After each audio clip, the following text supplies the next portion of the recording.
Number 1, hit the like. Number 2, please subscribe. Number 3, hit the bell.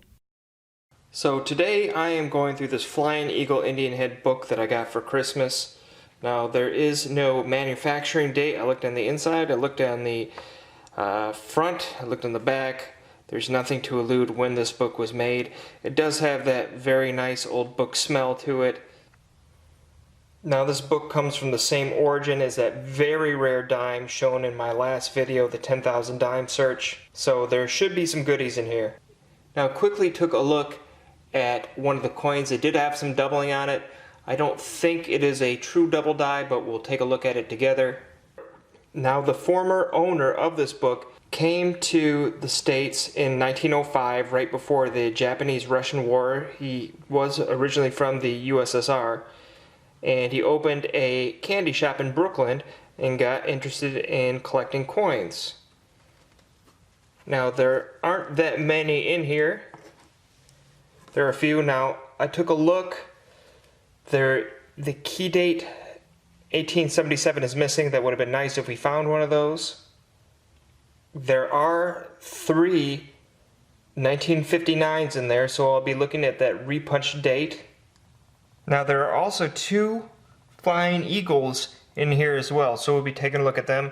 Now everything is pretty worn. Now this is how they originally sat. Some of the dates do not match up with the coins, but let's take a look at them and see what we got. So this coin microscope will never pick it up as good as a loupe, but if you look right here, that is not a shadow. There is some type of doubling there, as well as right here you can kind of see that outline.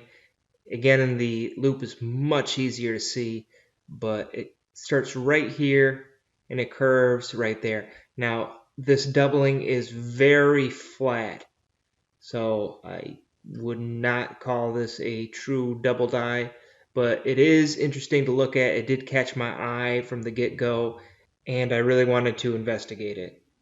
So this first 1959 does not look like an overdate, but check out these other 2.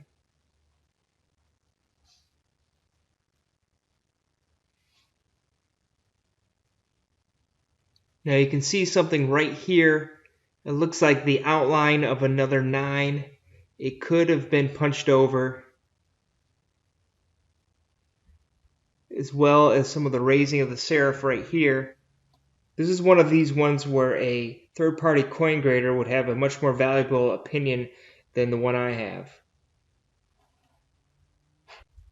Now this third 1959, you can see something going on right here. Now there are tons of different varieties of these overpunches, and I couldn't find them all.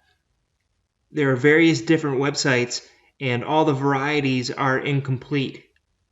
So this could very well be one as well. Again, this is one of these pieces that a professional coin grader, I would appreciate their opinion more than my own. So last thing of note is this 1896. You can see this small die break here in the 9. Also that you can see this large deep hole. Now this hole is so deep that it almost goes to the other side. Now these are all average circulated prices. So this first one, this 1857 Flying Eagle, goes for about $30 a piece. I have one of them. This 1858 large letter goes for about $36 a piece. I have one of those. I have 3 1959s. They go for about $15 a piece. One 1960, they go for about $10. One 1961, they go for about $25 a piece. I have 2 1862s. They go for about $10 a piece. 4 1863s. They also go for about $10 a piece.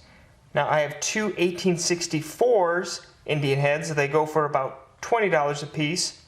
Now after 1896, the averages dropped dramatically to about $2. Now I have one 1896.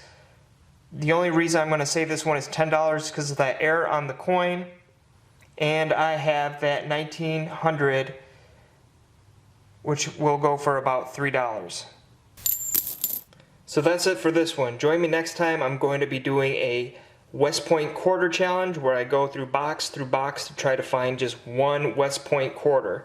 Right now is the best time to hunt for them. We'll see how easy it is or how hard it is. Thanks for watching.